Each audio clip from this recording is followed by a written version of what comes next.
Yan, good morning mga kataktika. At ngayong araw na to, tayo ay magmamarkot ng mulberry.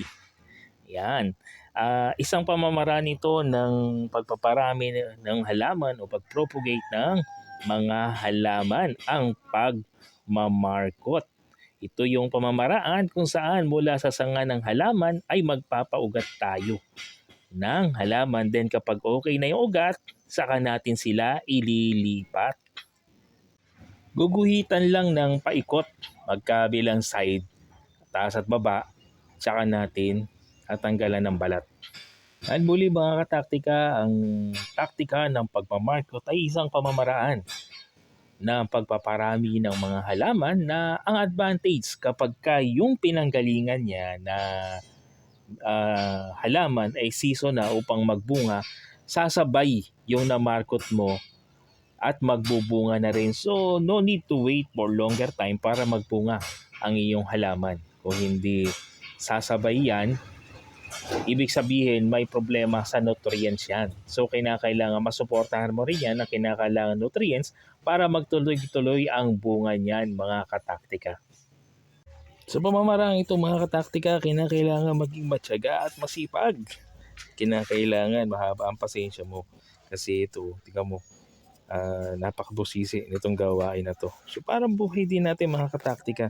Ang mga magagandang bagay sa buhay natin, nakakamit natin, hindi naman instant. Hindi naman biglaan, kung hindi pinagsusumikapan. At sa ating pagsusumikap at pagtsatsaga, diyan magkakaroon ng magandang gantimpala. So yan ang masasabi natin na concept ng ating pagmamarkot. Kailangan matyaga, masipag, at pagsumikapan. Sa ganung paraan, magagarantisado na mayroong magandang bunga naghihintay sa ating mga pagtsatsaga at pagsusumikap. Alam naman natin ang kasabihan, kapag may tiyaga, may nilaga. Kapag gusto, may paraan. Kapag ayaw, maraming dahilan. Okay na.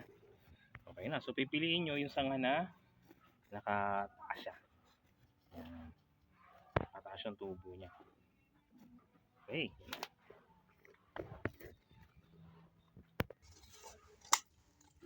O mga kataktika, ang gagamitin natin na lalagyan ng lupa ay yung basyo ng soft drinks. Yan. Para hindi na matapon, hindi madagdag na basura yan. So gagamitin natin. And then, pagka naman napatubo natin ito, ililipat na lang natin yan. So ganun lang mga kataktika, sabi nga ang garbage, you can reuse, recycle. Yan, para hindi maging kalat o hindi dumagdag sa basura yan. So ito, lalagyan lang natin ng stopper yung lupa para hindi siya tumapon pagka tayo ay nagpapaugat ng ating namarkot na mga halaman. So yan yung magsisilbing stopper. Then yung gagamitin nating lupa mga kataktika, dapat buhaghag.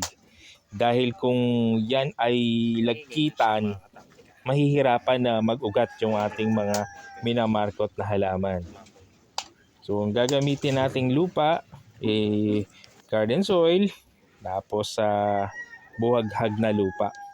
And then support lang din para hindi naman magalaw o hindi mag-move yung iyong lagyan ng lupa. Kailangan suportahan mo mga kataktika dahil pagka lagi nagagalaw yan, maaantala yung paglago ng ugat or maaari ding masira at mag-failed yung iyong pagmamarkot. So nasa iyan kung ano suporta ang gagawin mo. Basta mahalaga kataktika kung ano ang available ni resources sa iyong bakuran, sa iyong lugar. Yan ang iyong pinakamagandang materyales na magagamit dahil hindi naman po pwede na maganda nga, hindi naman din available. So sabi nga, parang love life yan.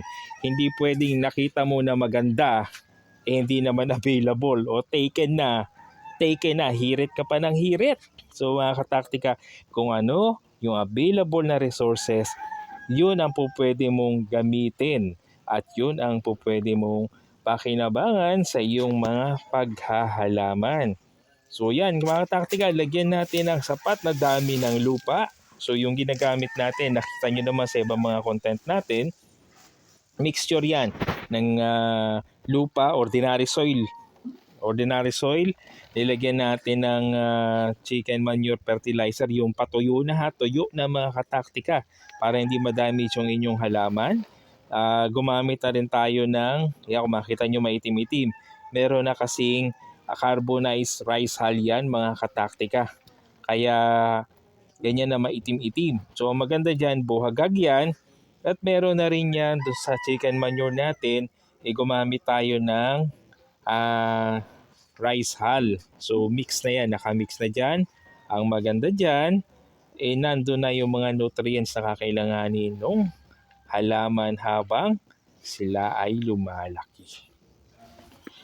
Itong marketing mga kataktika, ayon sa ating personal na experience, ay umaabot ng 1.5 buwan po pwede ka nang maglipat. May ugat na yan.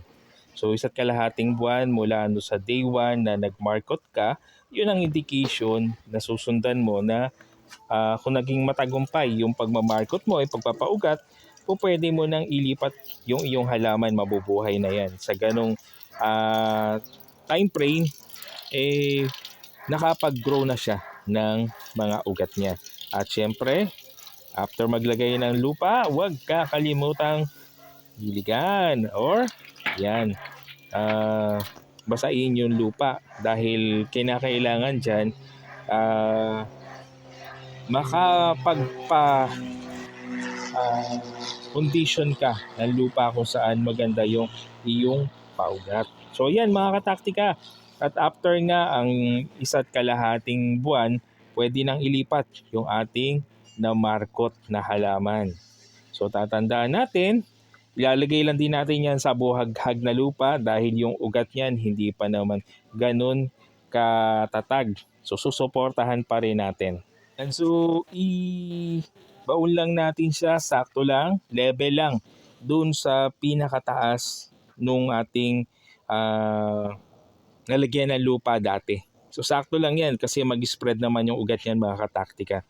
So ang kagandahan yan, kapag season na nung mulberry na magbubunga na rin itong ating na-markot.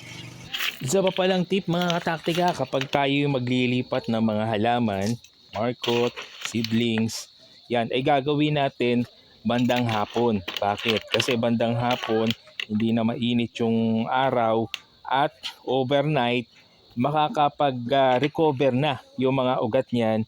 Pero syempre, wag mo pa ring i-direct sa sunlight sumunod na araw.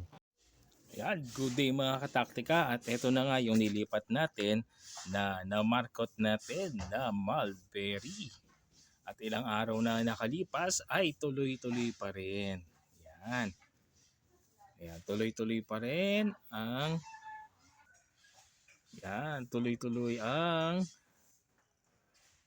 mga magagandang dahon. Hindi siya nalanta. It is a good indication na talagang kumapit na yung ugat ng ating nailipat na mulberry. O yan mga kataktika. O.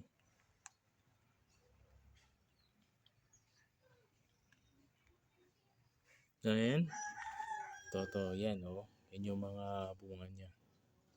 Maliliit nga lang. Ayan, maliit pa lang kasi kalilipat pa lang. So nakapag-propagate na tayo. Propagate ng ating mulberry. Yan. At yan nga mga kataktika. 2 puno na ang ating mulberry. So ito yung pinanggalingan ng ating mulberry na minarkot. Ayan siya. Yan, dyan siya galing. Yan. So ito, may bunga na din. At makapal na rin yung mga dahon niya. Yan. So, isang puno. Yan. At 2 puno na. Masarap naman ang bunga nito eh. Maliliit pa nga lang siya. Pero good thing, hindi nalanta yung ating nilipat.